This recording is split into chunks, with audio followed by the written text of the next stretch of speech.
Good evening दोस्तों कैसे जो है मार्केट ने जो है 20 डे एक्सपोनेंशियल मूविंग एवरेज के आसपास से गजब का बाउंस दिखाया और ऑप्शन राइटर्स जो थे वहां उन्हें कहीं ना कहीं समस्या हुई और फ्यूचर रिटेल ने किस प्रकार जो है सपोर्ट से आखिरकार जो हमने चर्चा की थी उसी लेवल से जो है बिल्कुल एक बाउंस दिखाया। और रिलायंस इंडस्ट्रीज का जो कमाल है इन सारी चीजों पर जो है चर्चा होगी यहाँ पर निफ्टी बैंक निफ्टी। तो स्वागत है आपका आपके अपने चैनल टीके मनी में। मेरा नाम है Tribhuvan and I am certified in equity derivatives में। तो चर्चा की शुरुआत करते हैं। अच्छा, निफ्टी की जो बात है आपको याद होगा 20 डे एक्सपोनेंशियल मूविंग एवरेज की बात मैं कई बार कर चुका हूं। ये बहुत इंपॉर्टेंट लेवल होता है शॉर्ट टर्म ट्रेंड के लिए। लॉन्ग टर्म ट्रेंड जो है वो खतरे में पड़ जाता है जब 20 डे एक्सपोनेंशियल मूविंग एवरेज के नीचे मार्केट क्लोज करते। और अगर क्लोजिंग वीकली बेसिस पे हो जाए मतलब कि फ्राइडे, तो यानी खतरे की शुरुआत हो चुकी है। मार्केट बच गया। अच्छा, मार्केट में जो है कल हमने क्या डिस्कशन की थी कि मार्केट का एक रेंज क्या है, सपोर्ट क्या है। निफ्टी का 11,200 के आसपास क्यों सपोर्ट है। अच्छा, आपको पता ही है सपोर्ट क्यों है। अगर आप थोड़ा सा लॉन्ग टर्म चार्ट लगाइएगा यहाँ पर 1 मंथ का, अच्छा यहां से आप देख सकते हैं। अच्छा, रेजिस्टेंस क्या हमने कहा था 11,430 से 11,450, बिल्कुल उसी लेवल पर मार्केट क्लोज किया है। आप देख सकते हैं रेजिस्टेंस के आसपास मार्केट ने क्लोजिंग दी है। अच्छा, जितनी गजब की मूव आई है यहाँ पर रेजिस्टेंस खतरे में पड़ गया। यहाँ पर कहीं ना कहीं आपको मैं ऑप्शन चेन एनालिसिस के थ्रू भी दिखाऊंगा। राइटर्स पीछे भाग गए हैं, दोनों तरफ के मजे की बात है। अब बड़ी मूवमेंट की उम्मीद कर रहे हैं और यहाँ जो है ध्यान से देखना होगा कि क्या पोजिशनिंग है। अच्छा, मार्केट में जो है कल हमने डिस्कशन क्या की थी। मार्केट जो है 11,200 पे पुट राइटिंग थी, 11,300 पे कॉल राइटिंग थी। क्यों थी? एक दिन वीकली एक्सपायरी बची हुई थी। राइटर सोच रहे थे और प्रीमियम लेके चले जाते हैं, लेकिन अमेरिकी मार्केट जो डाउ जोन्स है उसने कल गजब की वापसी दिखाई। 2% का बाउंस बैक मेरे ख्याल से आया डाउ में, और वहां जो इफेक्ट है हमारे बाजार पे भी हुआ। मेरे ख्याल से जो है 50-60 पॉइंट्स का एक गैप अप हुआ यहाँ पर। और मैंने क्या डिस्कशन की थी आप लोगों से, आपको याद होगा, अगर मार्केट 11,300 के ऊपर जाता है तो एक 50 पॉइंट की स्विंग 5 मिनट के अंदर बहुत तेजी से आएगी। लेकिन देखिए मार्केट हमारे हिसाब से कई बार नहीं चलता है। मार्केट उससे ऊपर ही खुल गया सीधे 11,350 पे। इसका मतलब था जिन्होंने मंदी की सब फंस चुके थे।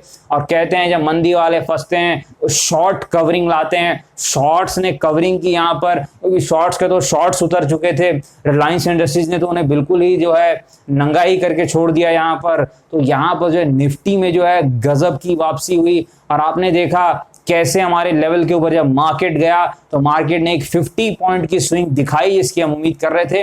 11,350 से भी 11,420 तक गया। एक फिर से एक जो है करेक्शन, छोटी सी प्रॉफिट बुकिंग आई, लेकिन मार्केट डे हाई पर क्लोज कर रहा है 11,450।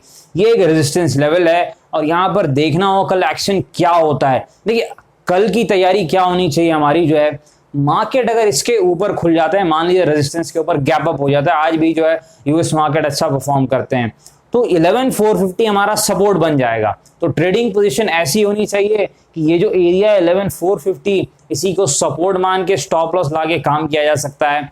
अच्छा, अगर मार्केट इसके नीचे जाता है, यहाँ पर नीचे गिरावट दिखाता है, प्राइस एक्शन देखना होगा यहाँ पर कैसा रहता है, तब 11,450 को रेजिस्टेंस मान के 10-20 पॉइंट स्टॉप लॉस लेके भी खेला जा सकता है। लेकिन एक चीज मैं बता दूं, जिस प्रकार की कैंडल आज बनी है, जो 160 पॉइंट की वो निफ्टी ने दिखाई है, इसका मतलब एक चीज तो बिल्कुल क्लियर है कि बुल्स ने गजब की वापसी की है। तो ज्यादा संभावना है कि शायद ये रेजिस्टेंस टूट भी सकता है। इस चीज का आप ध्यान दीजिएगा, रेजिस्टेंस टूट भी सकता है। ट्रेडिंग सावधानी से कीजिए। कॉल पुट में काम करते हैं तो in the money call, in the money put में काम कीजिए। दूर के कॉल पुट में काम करने में थोड़ा दिक्कत हो सकती है वहां पर, क्योंकि वो जो है पुट राइट करने के लिए होती है, ऑप्शन राइटिंग के लिए होती है। अच्छा, मैंने जो है पोजीशन आज निफ्टी में नहीं बनाई है, जो मैं राइटिंग करता हूं कल मैं बना दूंगा, आपको अपडेट भी कर दूंगा। आप टेलीग्राम चैनल पर जा सकते हैं, आप टीके मनी सर्च कर सकते हैं। आप टेलीग्राम चैनल पर जाइए और टीके मनी सर्च कीजिए, वहां मिल जाएगा आपको चैनल। वहां पर जो है हो सकता है कल जो है मैं पोजीशन बनाऊं राइटिंग की, मार्केट का जो है मोमेंटम को देखते हुए। यहाँ पर जो है। अच्छा, ऑप्शन चेन एनालिसिस यहाँ पर हमें करनी होगी कि ऑप्शन चेन डेटा जो है, उससे पहले हम विक्स देख लेते हैं। अच्छा, विक्स में गिरावट हुई है, यानी ये अच्छी बात है। विक्स में गिरावट मार्केट के लिए बुलिश या पॉजिटिव ही देखी जाती है। अच्छा, ऑप्शन चेन एनालिसिस हमें अगले हफ्ते की करनी होगी। एक बड़ी मजेदार चीज दिखी है मुझे ऑप्शन चेन एनालिसिस में कि काफी दूर की जो पुट है 10,500 के पुट पे, वहां पर सबसे ज्यादा ओपन इंटरेस्ट मुझे दिख रहा है और 1.9 मिलियन का ओपन इंटरेस्ट है और चेंज इन ओपन इंटरेस्ट है 1.5 मिलियन का। यानी इतनी तगड़ी पोजीशन जो है किसी ने जो है यहाँ पर जो है ली है। अच्छा, एक चीज मैं बता दूं, इतनी तगड़ी पोजीशन का मतलब है किसी आदमी ने, मेरे को लगता है, हेजिंग कुछ की है। कोई जो है बिल्कुल पास की, मुझे लगता है, पुट राइट करके जा रहा है, जो मेरा अंदाजा है। मेरे ख्याल से किसी ने 11,300 या 200 की पुट राइट की है और उसको बचाने के लिए एक दूर की पुट खरीद ली है जो 10,500 की पुट है।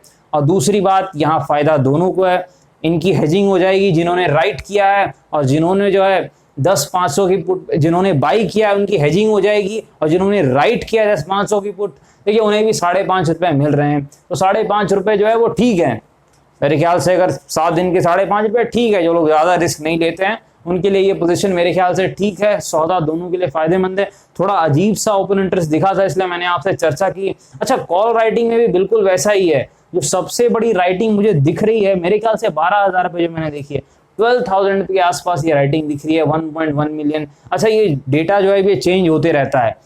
ये जो है डेटा आपका चेंज होता है, हो सकता है कल चेंज भी हो जाए, पर एक चीज साफ है कि थोड़े से राइडर्स काफी पीछे चल गए हैं। यानी मार्केट मान रहा है कि बड़ी मोमेंटम आएगी, ऐसा मार्केट मान रहा है। एक चीज मैं बता दूं, अगर यूएस में सब कुछ ठीक रहता है और कुछ बड़ी बुरी न्यूज नहीं आती है और हमारा जो इंडिया चाइना क्लैश भी जो चल रहा है बॉर्डर पे, अगर कोई इशू नहीं होता है, मेरे ख्याल से मार्केट मोमेंटम नहीं दिखाएगा। एक चीज मैं बता दूं, अगर सब लोग ये सोच के चल रहे हैं, राइटर्स दोनों, पुट राइटर्स, कॉल राइटर्स, बड़ी मोमेंटम आएगी, बिल्कुल पीछे से खेल रहे हैं, तो अक्सर मोमेंटम नहीं भी आती है। मार्केट काफी स्मार्ट है, इस चीज का याद रखिएगा। 11,600 बड़ा रेजिस्टेंस भी है और नीचे सपोर्ट भी है, हो सकता है रेंज में रह जाए। राइटर्स जो है वो दोनों तरफ जो है प्रीमियम कलेक्ट करके चले जाएं। अच्छा, बैंक निफ्टी के बारे में यहाँ पर हमें चर्चा करनी पड़ेगी। फिर से बैंक निफ्टी वही किया जो हर बार करता है, खराब परफॉर्मेंस। बैंक निफ्टी कहीं ना कहीं देखिए आज जो है मार्केट ने जो है अच्छी मोमेंटम दिखाई, निफ्टी ने 1.5% से ज्यादा की तेजी दिखाई, बैंक निफ्टी उसके हिसाब से मेरे ख्याल से 1% से भी कम चला। तो बैंक निफ्टी अपनी अंडर परफॉर्मेंस बरकरार रख रहा है, खराब परफॉर्मेंस बरकरार रख रहा है। 2-4 स्टॉक मेरे ख्याल से एक्सिस बैंक चले हैं यहाँ पर, लेकिन मेरे ख्याल से एचडीएफसी बैंक नहीं चला और उसने मदद की नीचे की तरफ। और जो सुप्रीम कोर्ट की जो अनाउंसमेंट थी मेरे ख्याल से वो भी जो है आगे बढ़ा दी गई है। तो अगर वहां कुछ अच्छी न्यूज आती तो मैं एक्सपेक्ट कर रहा था एक 500,000 पॉइंट की भी मूवमेंट, और मुझे ऊपर की तरफ मूवमेंट लग रही थी उस वक्त। और मैंने टेलीग्राम चैनल पर अपडेट भी किया था, थोड़ा ध्यान दीजिएगा कि हो सकता है अगर वर्डिक्ट आए पॉजिटिव तो बैंक निफ्टी 500 पॉइंट की मूवमेंट आधे घंटे में दिखा सकता है, तीखी मूवमेंट दिखा सकता है। पर ऐसा कुछ हुआ नहीं और बैंक निफ्टी सुस्त रहा जहां पे वो था। पूरी मदद जो है रिलायंस इंडस्ट्रीज ने की है निफ्टी को ऊपर ले जाने में। अच्छा, बैंक निफ्टी का जो लेवल है, ये कौन सा लेवल है आपको पता है? सपोर्ट एरिया जो था वहीं आसपास से बाउंस आ रहा है, 22,000 के आसपास जो सपोर्ट जोन था। अच्छा, एक डोजी टाइप की कैंडल बनी है। अब ये जो ट्रेंड है वो नीचे का है और वहां पर एक डोजी बन रही है, यानी बेयर्स में थोड़ा सा अनडिसीजन है, मतलब बेयर्स डिसाइडेड नहीं कि करेंगी क्या। तो ये थोड़ा सा पॉजिटिव माना जाना चाहिए बैंक निफ्टी के लिए कि मंदी वाले जो है थोड़ा कंफ्यूज हैं, वो थोड़ा सा टाइम दे रहे हैं, और तेजी वालों को लग रहा है कि कुछ उम्मीद है। तो थोड़ा सा यहाँ पर बैंक निफ्टी थोड़ा सा स्लाइटली पॉजिटिव दिख रहा है, तो यहाँ पर थोड़ा ध्यान दीजिएगा। ऐसे बैंक निफ्टी अंडर परफॉर्म कर रहा है, लेकिन मैं आपको पहले ही बता चुका हूं बैंक निफ्टी अचानक से जो है 500,000 पॉइंट की मूवमेंट दे देता है। निफ्टी जो है वो फिर भी काफी स्टेबल है, ऑप्शन राइटर्स के लिए अच्छा है, ऑप्शन सेलर्स के लिए अच्छा है। बैंक निफ्टी मेरे ख्याल से जो नए लोग हैं वो वहां ऑप्शन सेलिंग ना करे तो ज्यादा ठीक है, बाद में कर सकते हैं सीखने के बाद। Bank Nifty basically call put खरीदने वाली चीज है, वो बाइंग ऑप्शन बाइंग के लिए ज्यादा ठीक रहती है। इन द मनी कॉल और इन द मनी पुट से खेलें तो ज्यादा ठीक रहेगा। बैंक निफ्टी की मैं बात कर रहा हूं। अच्छा, वो स्टॉक जो है फ्यूचर रिटेल, जिसके बारे में कल हमने एनालिसिस की थी, इसकी एनालिसिस के बारे में एक चीज मैं बता दूं, मैंने आपको कहा था कि सर्किट और momentum stocks 90% time technical indicators को नहीं फॉलो करते। कोई 20 डे एक्सपोनेंशियल मूविंग एवरेज कुछ नहीं होता यहाँ पर।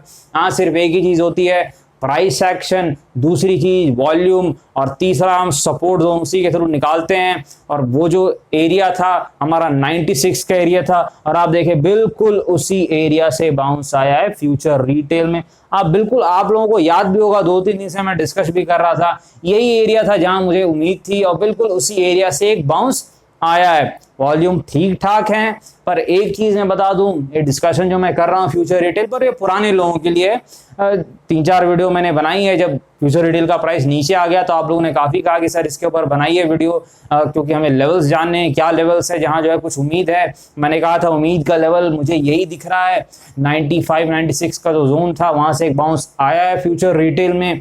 पर एक चीज मैं जरूर बता दूं, जो नए लोग हैं वो फ्यूचर रिटेल में बाइंग के लिए नहीं जाइए। ये वीडियो सिर्फ मैं पुराने लोगों के लिए जो है वहां पर एक्सप्लेन कर दे रहा हूँ, क्योंकि देखिए काफी ज्यादा न्यूज फ्लो जो स्टॉक में रहता है कि अब जो है स्वैप रेशियो तो डिसाइड हो गया, लेकिन डील के इंटरनल्स क्या हैं, कब रिकॉर्ड डेट आएगा, कब जो है बाकी चीजें तय होंगी, वो स्टॉक काफी फ्लक्चुएट करता है। मतलब वहां पर वो न्यूज के ऊपर 10-20% ऊपर चला जाएगा, फिर नीचे चला जाएगा, काफी दिक्कतें हो सकती है। उसके बाद मान लीजिए रिकॉर्ड डेट आया, सारा मर्जर प्रोसेस हुआ स्वैप रेशियो के तहत, फिर किसी दिन जब लिस्ट हुआ हो सकता है स्टॉक गिर जाए फ्यूचर एंटरप्राइजेस का, किसी को कुछ चीज पता नहीं है।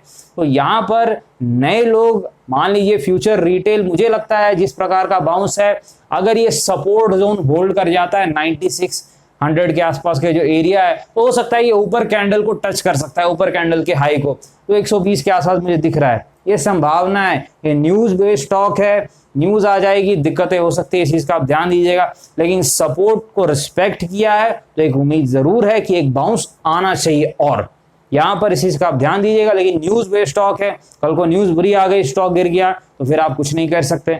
तो यहाँ पर ध्यान दीजिएगा। जो लेवल है मुझे लगता है ये बड़ी कैंडल का हाई मेरे ख्याल से 125 के आसपास ये जा सकता है, अगर और भी इसी प्रकार के न्यूज फ्लो आते रहती है, ठीक ठाक न्यूज फ्लो जो है, और डील जो है में और भी कुछ इंटरनल जो है वो इनके फेवर में अगर आ जाए, तो ये चीज है। ये पुराने लोगों के लिए है, नए लोगों को मैं बोलूंगा कि फ्यूचर रिटेल से थोड़ा दूरी रहे तो ठीक रहेगा।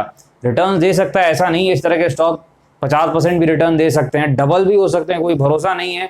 लेकिन थोड़ा सा जो है, जो लोग ज्यादा रिस्क नहीं लेना चाहते हैं, कंजर्वेटिव इन्वेस्टर या ट्रेडर हैं, वो यहाँ पर फ्यूचर रिटेल को अभी जो है स्केप कर सकते हैं। वैसे भी अपर सर्किट में आपको खरीदने के लिए तो मिलेगा नहीं, और फिर अगर आप लोअर सर्किट में खरीदिएगा तो आप ऊपर जाते हुए जब एक बार सर्किट स्टॉक लोअर सर्किट लगाते हैं तो संभावना बढ़ जाती है कि फिर जो गाड़ी नीचे की तरफ घूम जाएगी। ऐसा मैंने गौर किया सर्किट स्टॉक्स को स्टडी करके, तो इसीलिए बाइंग करने में थोड़ा सा दिक्कत है। ये पहले जिन्होंने वीडियो बनाई है, पहले जिन्होंने जो है पोजीशन ली है उनके लिए। अच्छा, रिलायंस के बारे में एक चीज मैं बता दूं, मैंने वहां भी डिस्कशन किया था रिलायंस का। रिलायंस देखिए पूरे एक टाइट रेंज में चल रहा था, क्या गजब का चार्ट है ये, देखिए बहुत ही शानदार चार्ट है रिलायंस इंडस्ट्रीज का। अब यहाँ पर देखिए जो रेंज थी, ये जैसे ही 2200 के आसपास का लेवल इसने तोड़ा, उसके बाद आप देख सकते हैं 100 पॉइंट की गजब की मूवमेंट आई। अच्छा, एक चीज मैं बता दूं कि रिलायंस इंडस्ट्रीज में जो है मैंने जो इन्वेस्टमेंट की थी 1350 के आसपास, जो दूसरी वीडियो देखते हैं उन्हें पता है, और मैंने प्रॉफिट बुक कर लिया था इस लेवल के आसपास 2170, क्योंकि मुझे लग रहा था कि ये जो है यहाँ पर कहीं डिस्ट्रीब्यूशन ना हो जाए और जो है गिरावट ना आ जाए। लेकिन जैसे ही ये लेवल यहाँ पर निकला, इट वॉज क्लियर कि अब यहाँ पर रिलायंस इंडस्ट्री जो है एक बड़ी मूव दिखा सकता है, और वो मूव आई न्यूज पर। कुछ न्यूज आई कि रिलायंस रिटेल में जो है हिस्सेदारी बढ़ाई जा रही है, काफी जो है 13 इन्वेस्टर जिन्होंने जियो में इन्वेस्ट किया उन्हें यहाँ भी बुलाया जा रहा है।